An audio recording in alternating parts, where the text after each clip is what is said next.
nakatira tayo ng Kristo sa kapagkalan sa kakapisan. Dito po tayo sa gawag ng sosyal na binawahi ng Kristo upang alawin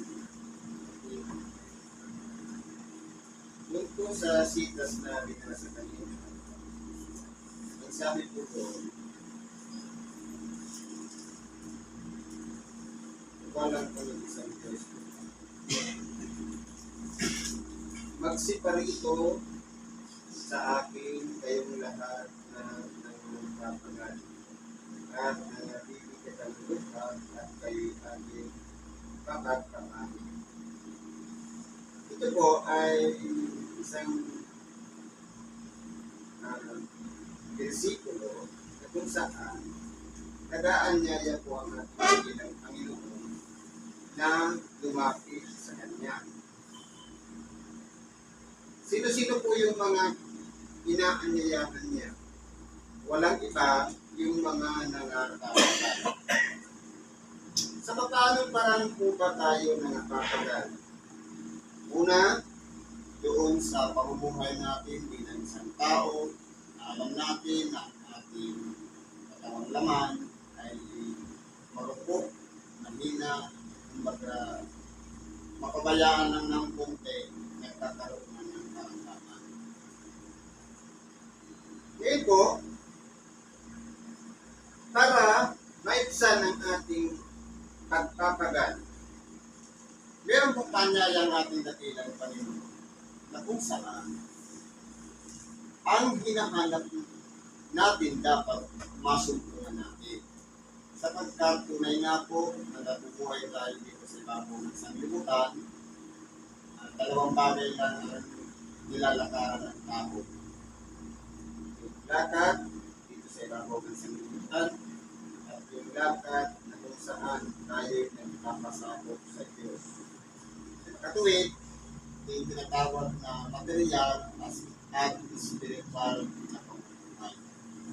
Sabi nga, hindi lamang sa tinapay na bubuhay ang tao, kundi sa bawat salita ng lumalabas sa bibig ng Diyos. Ibig sabihin, ang tao, mayroong dalawang obligasyon. Ang kain, tinapay, ang material, kailangan ng ating katawang laman, pagkain spiritual na kailangan naman ng ating nag-iisang kaluluwa. Kaya po, sa bandang nakakaligtaan natin yung pagkain material. Dahil marupok ang ating katawan, nagkakaroon tayo ng katawan. Ganon din po yung pagkain spiritual na kung saan kukulang din ang ating pananalig sa Diyos at pananampalataya. Ito naman yung pagkakataon na nagkakasala tayo na yung tinatawag na spiritual na kasalanan dahil sa hindi natin pagsunod sa kalikutan ng Diyos. Kaya po, ang kanyaya ng ating dakilang Panginoon, kayong lahat na nangapapagal. Ibig sabihin, lahat tayo, hindi isa lang, hindi dalawa lang, hindi lahat tayo ay inaanyayahan ng ating dakilang Panginoon. At nangabibigat ang lupa. Ibig sabihin, yung mga pasalin natin sa pang-araw-araw na pamumuhay. Problema man yan, karamdaman, kahirapan, pagkurusa, kabig-hatian, at kung ano-ano pa. Yan po yung mga kabigatan na bigpit natin araw-araw. Kaya po, nag-aanyaya ang ating dakilang Panginoon. Para sa ganon, yung ating sarili hindi dapat nakapokus sa mga problema. Kundi, hanapin natin muna yung Diyos. Sabi nga, katapwat, hanapin muna ninyo ang kanyang at ang kanyang katwiran at ang lahat ng bagay ay pawang ilaran ng siya. Ibig sabihin, yung mga hindi maabot ng ating pag-iisip, kapag hindi natin kasama si Kristo, hindi natin kasama ang Diyos, hindi po talaga yan masusunod natin. Pero kapag nariyan siya, nasusunod natin ang Diyos at ang katwiran, lahat ng ating mga pangailangan ay parang puros na lang. Kaya po, para hindi tayo mabigatan, sabi nga, bitbit natin yung kabigatan na yan, ibaga natin. Kumbaga, i-relax natin ang ating isip, puso, pagluwa, kung saan makipag-isa tayo sa Diyos. Tanungin natin siya, ano ba ang presensya ng Diyos sa buhay natin? At ano ba tayo sa Kanya? Dahil yun lang po siguro ang kulang kung kaya hindi natin masusumpahan yung kapahingahan ng ating mga. Dahil nakapokus tayo sa mga katiwala. Ngayon po, meron pa akong isang babasahin dito. Sabi po sa Lucas 18, versikulo ay 1 hanggang sa 8. At sinalita niya sa kanilang isang talinaga na sila ay dapat magsipanalangin lagi at huwag manganglupay-pay. Ngayon po, ano po ba ang may dudulot ng pananalangin sa ating buhay? Ang pananalangin po ay isang pamamaraan na kung saan anuman ang ating mga hinaing, pangangailangan, o mga nais nating mangyari sa ating buhay, idinadaan natin sa dalangin. Ito lang yung pamamaraan ng tao para makakunik sa Diyos. At ito naman ibang milyo, ito naman yung pamamaraan para ang Diyos naman ay makakunik sa atin sa pamamagitan ng kanyang aral na pinabasa at pinapaliwanag na ito ay napapakinggan ng ating tainga. Kumbaga, mula sa spiritual na kalagayan na mamaterialize po yan sa ating pang-araw-araw na pamumuhay, yan po ay ina-apply natin sa ating pang-araw-araw na pamumuhay. Kaya po, ang sabi ng ating dakilang Panginoon, huwag manganglupay-pay. Ibig sabihin sa pananalangin, huwag tayong mapapagod. Palagi nating iisipin sa lahat ng oras ng ating ginagawa, kailangan natin ng Diyos. Okay, anong sabi dito? Na sinasabi, na isang hukom, isang bayan, na hindi natatakot sa Diyos. At walang taon pinagpipinaganan. At sa bayang iyon ay may isang bahay-bao at siya'y naparoong madalas sa kanya na sinasabi, iganti mo ako sa aking kaalip. At may ilang panahon na siya'y tumatanggil. Yatagpat pagkatapos ay sinabi sa kanyang sarili, Kagamaan di ako natatakot sa Diyos at di nagpipitagan sa tao.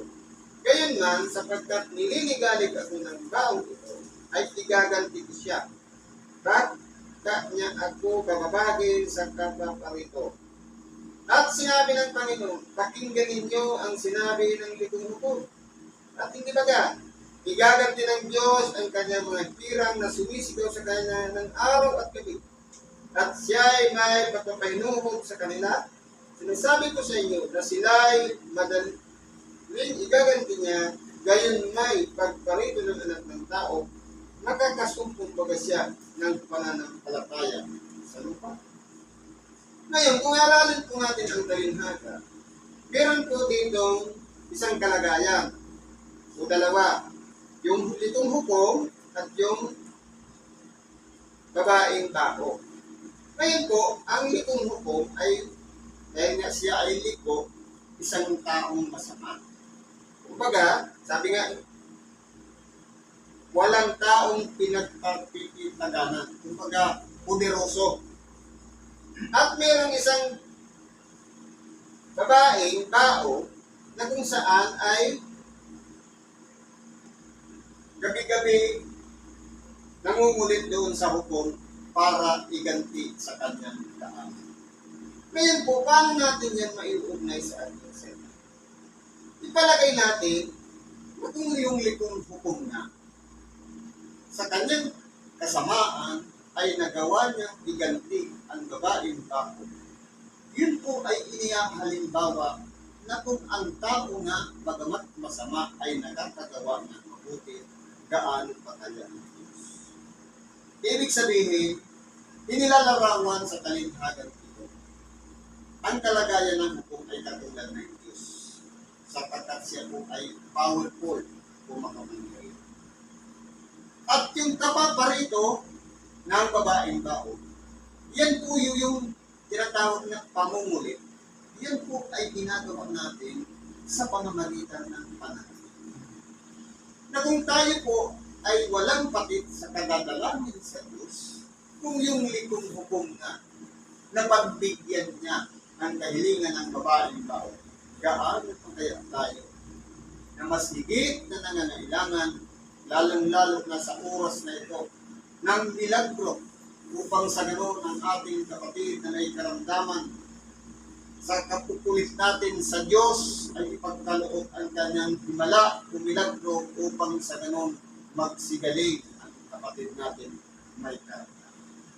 Kaya po ang susi po dito, walang iba yung hindi tayo nagsasawa, kundi patuloy tayong nananalangin, naniniklod sa Diyos, at taus-pusong humihiling sa Kanya. Lamang mayroong susi upang pakinggan tayo ng Diyos. Sabi nga, yamang ako'y banal, kayo naman ay mga pagpapanal.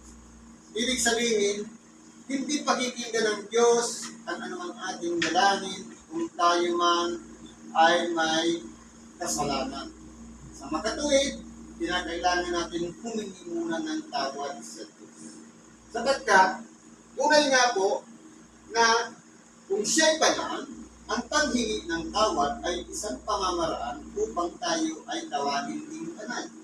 Sapagkat ang banal ay katulad ng isang pusong malinis na nakapaghingi ng tawad, nakapagsisi ng kanyang mga kasalanan. Lamang, may mga balakid sa ating buhay. Unang-una, natatalo tayo ng kapighatian. Natatalo tayo ng emosyon. Na sa halip na manalangin, ang nangyayari na iisip natin, gagana ba ang panalangin na aking gagawin? Magiging epektibo ba? Pero, pagamat yung babaeng bao ay pinagbigyan, gaano pa kaya ang Diyos? At kung sakali man makita ang ating katapatan na kumbaga yung ligong hukom na sinabi niya, sapagkat nililigalig ako ng babaeng baong ito, ay diringgin ko siya. Gaano pa kaya tayo na kung taus-puso ang ating dalangin at pagsusumamo sa Diyos na hindi niya pagbibigyan na kahit sa panahon na ito, pagkalooban tayo ng pagkakataon na ipadaloy niya ang kanyang kapangyarihan sa mga taong narito upang sa ganun ipagkaloob ang kagalingan ng kapatid natin itong may karamdaman. Sapagkat tunay nga po, ng tayo mga tao, wala tayong kakayahan para magpagaling. Salamat sa Diyos dahil sa ating kapatid malakas ang pananampalataya na wala siyang ibang sinasabi kundi ang magkaroon ng gawain sa kanyang tahanan. Ibig sabihin, yung nagtutulad sa kanyang kapangyarihan para dumagot tayo dito, ang tawag doon, pananampalataya. Salamat sa Diyos, mga taong binabayan upang bumagot sa pok na ito. Naway ang ating sama-samang panalangin, kasama ng may karamdaman at kanyang mga kamag-anakan, at pati yung tulong sa may karamdaman, ay ipamalas ng Diyos ang kanyang dakilang kapangyarihan na ipuhos upang sa ganon pagalingin ang kapatid natin may karamdaman. Kaya po, sa oras na ito, ano man ang ating mga kabigatan sa buhay, ano man ang ating mga iniisip, problema man yan, kahirapan, karamdaman, o ano man, ipagkatiwala po natin yan sa Diyos. Siya lang po ang dakilang magagamot, siya lang ang magpapagaling sa lahat ng ating mga karamdaman. Wala tayong kakayahang magpagaling, pero kapag dumaloy ang kapangyarihan ng Diyos sa bawat isa sa atin, ipapamalas niya ang lakas ng kanyang kapangyarihan upang sa ganon pagalingin ang taong may karamdaman. Kaya po sa oras na ito, lahat po tayo ay manalangin sa Diyos, ay pagkalog sa atin ang kanyang kabilang kapangyarihan sa oras na ito. Salamat sa Diyos at mapagpalang araw o gabi sa bawat isa.